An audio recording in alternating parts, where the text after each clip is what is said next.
Welcome to the Learning Pines YouTube. We hope this video helps.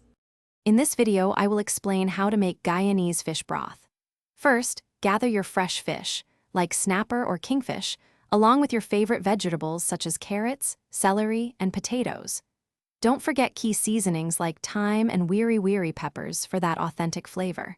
Make sure all your ingredients are cleaned and chopped, ready for cooking in a large pot with enough water to create a rich, flavorful broth. Begin by heating a tablespoon of oil in your large pot. Sauté finely chopped onions, garlic, and ginger until they become fragrant, usually for about 2 to 3 minutes. Next, add your harder vegetables like carrots and potatoes, stirring them for a few minutes.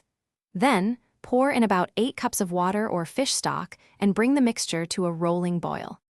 Once the broth is boiling and the vegetables are slightly tender, it's time to add your fish.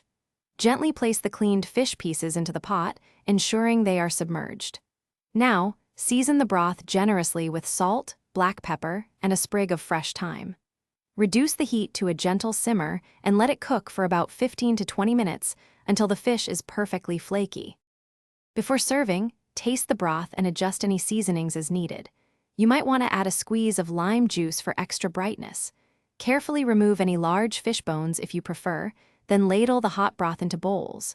Garnish with fresh cilantro or chopped scallions for a vibrant finish. This comforting Guyanese fish broth is perfect for a hearty meal. Also, check the description for a link to grab Little Tree's black ice and other great deals. Thanks for watching. Consider subscribing if we helped you.